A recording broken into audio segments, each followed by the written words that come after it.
இன்றைக்கி நம்ம அடுப்பே பற்ற வைக்காமல் 10 நிமிஷத்தில் நல்லா சாஃப்டாக டேஸ்டியான இந்த ஸ்வீட் எப்படி செய்கிறதுன்னு பார்க்க போகிறோம். இந்த ஸ்வீட் சாப்பிட்றதுக்கு அப்படியே சாக்லேட் டேஸ்ட்டில் ரொம்பவே அருமையாக இருக்கும். ஹலோ ஃப்ரெண்ட்ஸ், வெல்கம் டு சமையல் டிலேட்.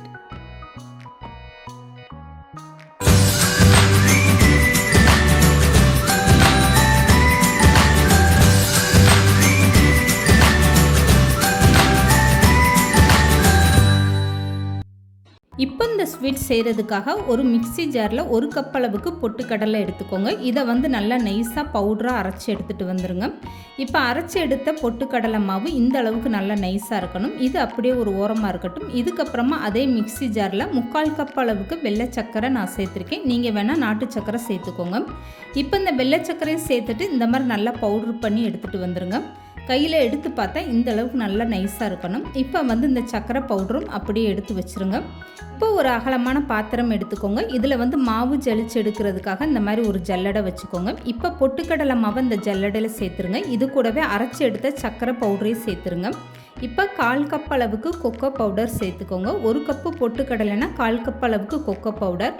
இப்போ இது கூடவே 2 ஸ்பூன் அளவுக்கு பால் பவுட்ரு சேர்த்துக்கோங்க.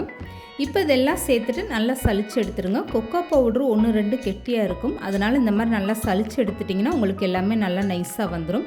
மாவு சலிச்சு எடுக்கும்போது இந்த மாதிரி கீழே ஒரு அகலமான பாத்திரம் வச்சிங்கன்னா இந்த மாவு வெளியில் சிந்தாமல் இருக்கும். இப்போ பாருங்கள், பொட்டுக்கடலை மாவு, கொக்கோ பவுடர் எல்லாமே சேர்ந்து இந்த மாதிரி நல்லா மிக்ஸ் பண்ணி சலிச்சு எடுத்தாச்சு.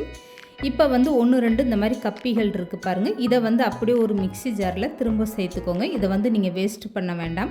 இப்போ பொட்டுக்கடலை அரைச்ச அதே மிக்ஸி ஜாரில் 10 பாதாம் பருப்பு சேர்த்துக்கோங்க. இது கூடவே 5-6 பிஸ்தா பருப்பு நான் சேர்த்துருக்கேன். நீங்கள் முந்திரி பருப்பு இருந்தால் கூட சேர்த்துக்கோங்க. இப்போ சலிச்சு எடுத்த பொட்டுக்கடலை 1-2 அரைப்படாமல் இருக்குது பாருங்கள். அதையும் இந்த மிக்ஸி ஜாரில் சேர்த்துட்டு இந்த மாதிரி நல்லா பவுட்ரு அரைச்சி எடுத்துக்கோங்க. இப்போ அரைச்சிட்டு வந்த பாதாம் பிஸ்தா பவுட்ரு அப்படியே நீங்கள் இந்த மாவோடு சேர்த்துட்டு இப்போ ஒரு ஸ்பூன் வச்சு இதெல்லாமே நல்லா மிக்ஸ் பண்ணி விட்டுருங்க. இதுக்கப்புறமா 1/2 ஸ்பூன் அளவுக்கு வெண்ணிலா எசன்ஸ் சேர்த்துக்கோங்க. இது சேர்த்து செய்கிறனால இந்த ஸ்வீட் நல்லா வாசனையாக டேஸ்டியாக இருக்கும். இப்போ இது கூடவே 2 ஸ்பூன் அளவுக்கு நெய் சேர்த்துக்கோங்க. இதையும் சேர்த்துட்டு ஒரு டைம் நல்லா ஸ்பூன் வச்சு கலந்து கொடுத்துருங்க. இதுக்கப்புறமா 1 ஸ்பூன் அளவுக்கு சாக்லேட் சிரப்பு சேர்த்துக்கோங்க. உங்கள்கிட்ட இருந்தால் நீங்கள் சாக்லேட் சிரப்பு சேர்த்துக்கோங்க. இல்லாட்டினா இதை விட்டுட்டு நீங்கள் மற்ற பொருட்கள் எல்லாமே சேர்த்துக்கலாம். இப்போ 1 ஸ்பூன் சாக்லேட் சிரப்பு சேர்த்துட்டு இந்த ஸ்பூன்லேயே வச்சு நல்லா இந்த மாதிரி கலந்து கொடுத்துருங்க. இதுக்கப்புறமா 1/4 கப் அளவுக்கு காய்ச்சி ஆற வச்ச பால் எடுத்து கொஞ்சம் கொஞ்சமாக சேர்த்துட்டு இதை நல்லா மிக்ஸ் பண்ணி விடுங்க. எடுத்ததுமே அதிகமான பால் சேர்க்காதீங்க. சக்கரை பவுடர்லாம் சேர்த்துருக்கிறதுனால கொஞ்சமாக நீங்கள் பால் சேர்த்து கலந்தீங்கனாலே அது நல்லா உங்களுக்கு தண்ணி விட்டு வர ஆரம்பிச்சிடும். இப்போ பாருங்கள், ஸ்பூன் விட்டு கலக்க உங்களுக்கு எந்த அளவுக்கு நல்லா அது பவுடர்லாம் சேர்ந்து இந்த மாதிரி நல்லா கெட்டியாக வர ஆரம்பிச்சிருச்சு பாருங்கள். இதுக்கப்புறமா நீங்கள் கை வச்சு இந்த மாதிரி ஒரு பக்குவத்தில் பிசைஞ்சு எடுத்துக்கோங்க. மாவு இந்த அளவுக்கு நல்லா கெட்டியாக இருந்தால் தான் உங்களுக்கு ஸ்வீட் கட் பண்ணி எடுக்க ரொம்ப ஈஸியாக இருக்கும். இந்த மாவு மிக்ஸ் பண்ணி எடுக்க எனக்கு 1/4 கிளாஸ் பால் கரெக்டான அளவாக இருந்துச்சு. இப்போ ஒரு சப்பாத்தி கட்டையில் பட்டர் ஷீட் எடுத்து வச்சுக்கோங்க. இதில் லேசாக எண்ணெயோ இல்லை நெய்யோ இந்த மாதிரி அப்ளை பண்ணிக்கோங்க. சப்பாத்தி கட்டை தேய்க்கிற கட்டையிலையுமே இந்த மாதிரி லேசாக நீங்கள் நெய் அப்ளை பண்ணிக்கோங்க. அப்போ இந்த ஸ்வீட்டை வச்சு தேய்க்கும் போது உங்களுக்கு ஒட்டாமல் வரும். இப்போ பிசைஞ்சு எடுத்துருக்க இந்த மாவை நடுவில் இப்படி வச்சுட்டு நீங்கள் கையினால் இப்படி லேசாக மட்டும் விரித்து விட்டுருங்க. இதுக்கப்புறமா சப்பாத்தி கட்டையை வச்சு லேசாக இப்படி தேய்ச்சி விட்டுருங்க. இந்த ஸ்வீட் உங்களுக்கு எந்த கணத்தில் வேணுமோ அந்த அளவுக்கு இந்த மாதிரி நீங்கள் லேசாக தேய்ச்சி விட்டுக்கோங்க.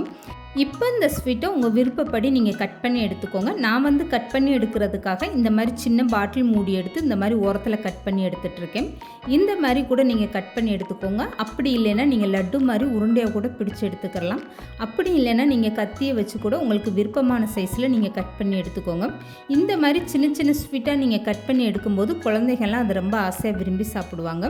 இப்போ மீதம் இருக்க எல்லா ஸ்வீட்டும் இதே மாதிரி நீங்கள் கட் பண்ணி எடுத்துக்கோங்க. இதுக்கு மேலே நீங்கள் பாதாம் பருப்பு கட் பண்ணி தூவிக்கலாம், இல்லை பிஸ்தா பருப்பை பொடிசாக கட் பண்ணி தூவிக்கோங்க. நான் இந்த மாதிரி கலராக இருக்கக்கூடிய சாக்லேட் தூள்களை இந்த மாதிரி தூவி விட்டுருக்கேன். இந்த மாதிரி நீங்கள் அலங்கரித்து கொடுக்கும்போது குழந்தைகள்லாம் கடையில் வாங்கின ஸ்வீட் மாதிரி ரொம்ப ஆசையாக விரும்பி சாப்பிடுவாங்க. பார்க்குறதுக்கே எவ்வளோ சூப்பராக இருக்குது பாருங்கள். அடுப்பே பற்ற வைக்காமல் 10 நிமிஷத்தில் ரொம்ப ஈஸியாக இந்த ஸ்வீட்டை செஞ்சு முடிச்சிடலாம். கண்டிப்பாக நீங்களும் ட்ரை பண்ணி பாருங்கள். இந்த வீடியோ பிடிச்சிருந்தா லைக் பண்ணுங்கள், ஷேர் பண்ணுங்கள். மறக்காமல் சமையல் டிலேட் சேனலை சப்ஸ்கிரைப் பண்ணுங்கள்.